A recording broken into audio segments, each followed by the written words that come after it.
à Arfond. Je vais à la rencontre de Joël De Smet. Bonjour. Bonjour. Fondeur d'art. Absolument. Et d'ailleurs, votre nom, qu'est-ce que ça veut dire, De Smet? Ça veut dire fondeur d'art. En flamand. Ça veut dire forgeron, fondeur d'art. Vous étiez prédestiné. J'étais un peu prédestiné, ou je suis revenu à ce pourquoi j'étais prédestiné. Voilà, bienvenue chez Arfond. Merci beaucoup. On va parler avec vous de ce métier ancestral. Oui, absolument. C'est un métier qui existe depuis quelques millénaires. 4500 avant Jésus-Christ, c'est les Chinois. Après, on a trouvé les Égyptiens, les Grecs, et la tradition continue. C'est un peu modernisé. Pour ceux qui ne savent pas ce que c'est qu'un fondeur d'art. Vous avez quelques exemples de ce qu'on peut faire. Nous travaillons un format assez spécifique, c'est-à-dire nous partons du bijou pour aller jusqu'à 2,50 m. Donc l'échantillon que vous avez là sont des pièces qui sont en attente de livraison d'artistes régionaux. Donc elles sont terminées, ces pièces. Elles sont patinées, certaines sont soclées. Vous pouvez les avoir aussi non patinées, non soclées, selon ce que vous souhaitez réellement. Et derrière, vous avez des plâtres que nous avons tirés dans les moules, à partir desquels nous tirons les cires, puisque nous travaillons à la cire perdue. C'est en fonderie d'art, vous pouvez avoir... Voilà, exactement. Vous pouvez travailler au sable ou à la cire perdue, et nous travaillons exclusivement la cire perdue. Je vais vous montrer, je vous accueille. Plusieurs étapes jalonnent la fabrication.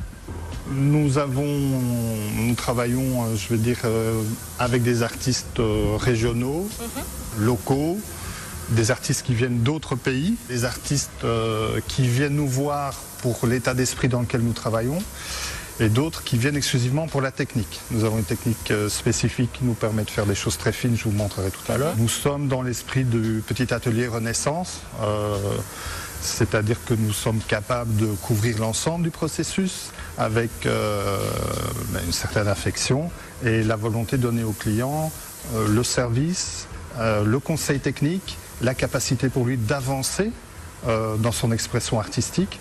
Donc c'est une relation qui est assez fusionnelle et très complice, ce qui fait que la majorité de nos clients sont nos amis, le sont devenus. Fusionnel, fusion, Oui, voilà, on est dans le bon univers. Voilà, donc quand on amène une pièce, généralement on la pose sur cette table. Vous voyez, il y a des pièces diverses et variées jusqu'à des sphères. Une fois que nous lançons le processus, nous faisons un moule en silicone qui est rigidifié par une chape en résine ou en plâtre, et nous tirons une cire, puisque nous travaillons en cire perdue. Donc on voit les moules ici. Et c'est ce qu'on voit là, on voit un moule donc positionné, avec sa gamelle de cire, et le geste constitue à tremper son pinceau dans cette gamelle de cire, et à donc estamper, en tapotant comme je le fais, sur toute la surface. Et d'en tirer une épaisseur de 2 mm, de refermer le moule. Et les bleus, c'est vous qui avez choisi la couleur? Le bleu, c'est une question de lisibilité, parce qu'après, il faut retoucher la cire. Quand on travaille avec des cires rouges, ça finit par vibrer, et les cires bleues ont tendance à apaiser le regard. Donc c'est choisi volontairement? C'est choisi volontairement. La constitution de la cire est une chimie spécifique. Il faut savoir que chaque fondeur a développé sa propre technique, avec ses propres produits, son propre savoir-faire. À mesure de son travail régulier, de ses expériences, de ses interrogations, de ses discussions avec d'autres fondeurs. Vous l'avez appris d'autres fondeurs, votre métier là? Voilà, moi je l'ai appris, j'ai été initié par un maître fondeur qui est décédé, et par d'autres gens qui, à mesure, m'ont transmis leur expérience. Jusqu'à même des collaborateurs qui sont venus d'autres fonderies et qui m'ont transmis les coutumes et les petits tours de main qui existaient dans les fonderies dans lesquelles ils travaillaient. C'est au lieu-dit Les Codes, à Castillon-du-Gard, que Joël a choisi d'installer son atelier. Et les codes de bonne conduite ne manquent pas ici. Exigence, respect du matériau, minutie, force et patience aident à maîtriser l'art de la fonte.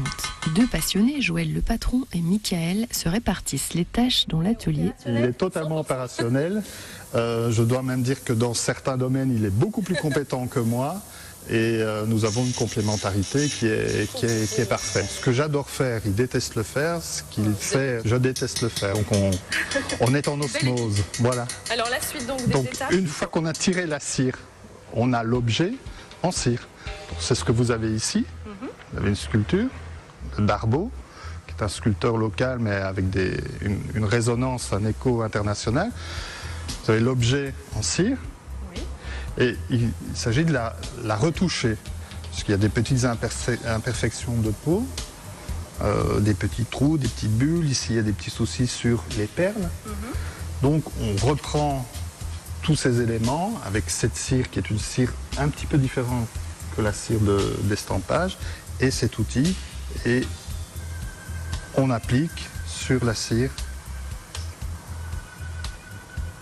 Du coup, vous vous servez Voilà. du modèle qui est là devant vous. Et l'idée, c'est effectivement que la reproduction bronze soit la plus fidèle possible de l'œuvre originale. Donc, il faut revenir sur ces petits détails qui vont faire la différence. Vous voyez, les paupières sont très nerveuses.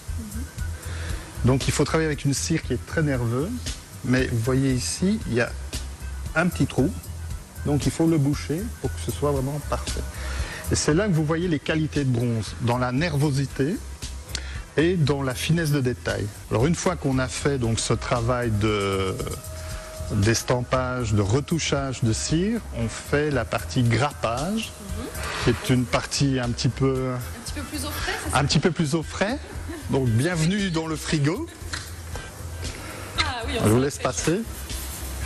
Tout de suite, ça change de température. Voilà, les cires à 23 degrés ont tendance à se ramollir, ce qui est un peu incompatible avec la nervosité dont je vous parlais. Et à 13 degrés, elles ont tendance à se briser, ce qui pose d'autres problèmes. Donc nous sommes sur une température constante entre 15 et 17 degrés. Et donc le travail consiste à faire une cage, que vous voyez ici. Et dans cette cage, nous mettons les différents éléments que nous souhaitons tirer. Alors ici, c'est un travail très spécifique. C'est un travail pour un artiste belge qui s'appelle De Sutter et qui tire chez nous des éléments qui sont ses petites mains avec ses doigts extrêmement fins qui font moins d'1 millimètre et qui participent de l'élégance de la sculpture. Donc il travaille en tronçonné, il coupe les éléments. Une partie est faite dans une fonderie et une autre partie est faite chez nous. Donc nous avons à faire cette partie de finesse, de petits détails, qui demande une technique qui est très très proche de la bijouterie en réalité.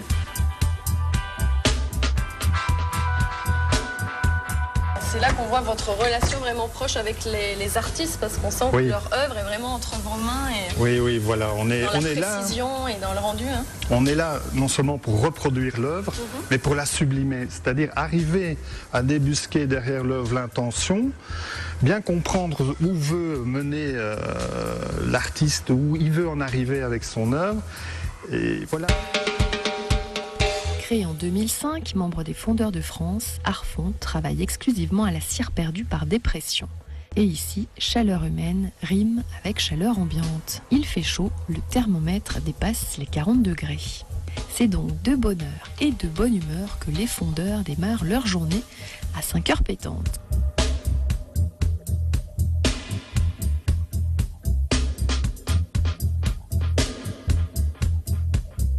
Alors le principe de la fusion, comment ça se passe? Voilà, alors une fusion, il y a deux grands moments. Il y a un premier moment qui est préparation de la fusion. Pour préparer la fusion, donc on met du bronze, qui est du bronze titré chez nous, puisque pour avoir l'appellation bronze d'art, vous devez pouvoir prouver, avec un certificat d'authenticité, que le bronze que vous utilisez a au minimum 65% de cuivre. D'accord. Chez nous, il a 95% de cuivre.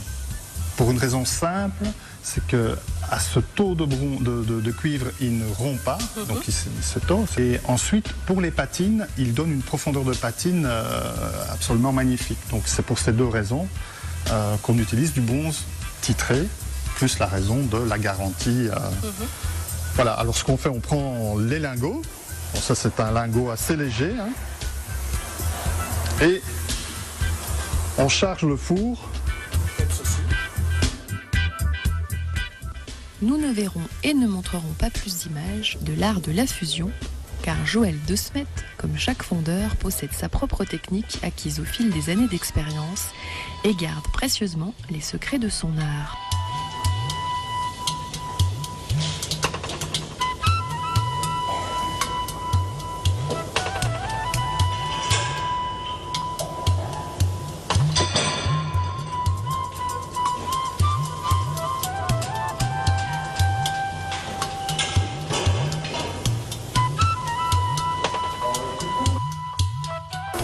Donc une fois qu'on a tout bien réussi, la dernière étape. Entre-temps, on a retiré le plâtre et on retrouve nos pièces grappées. C'est-à-dire que tout ce que nous avions en cire, nous le retrouvons en bronze. Voilà un exemple. Hein. Voilà, donc vous avez la pièce brute en plusieurs morceaux. Donc on va couper tous ces morceaux, on va les ajuster, on va les microbiller, on va reboucher tous les trous, on va reprendre les états de surface nécessaires, on va la remonter et on va la ciseler, la nerver.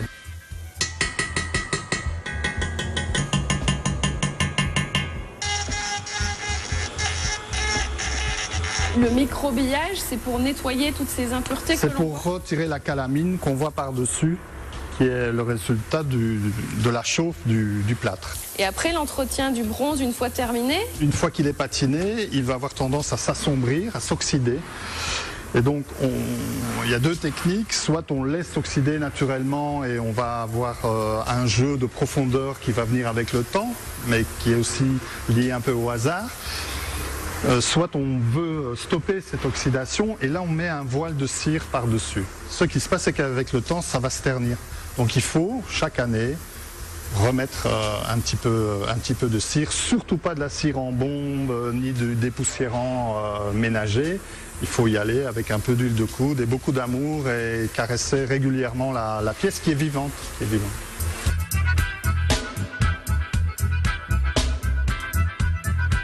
C'est évident qu'on fait ce métier-là aussi avec la volonté de transmettre un certain état d'esprit, une certaine manière de voir le monde, une certaine philosophie de vie pour ses enfants et ceux qui viendront par après. Alors aujourd'hui, nous sommes dans le monde de l'argent à tout prix, des vues à court terme, et ça c'est un métier qui est à peu près incompatible avec l'argent à tout prix et la vue à court terme. Alors on est un peu à contre-courant, mais ceux qui résistent en tout cas, animés par le feu de leur passion, font, je crois, leur devoir au-delà du fait de nourrir une famille. Donc allier les deux, je trouve ça assez excitant, même si c'est pas simple tous les jours. Hein. Mais en tout cas, ça reste quelque chose de très enthousiasmant. Ouais. de belles vibrations en tout cas ici. Merci beaucoup Joël. C'est moi qui vous remercie.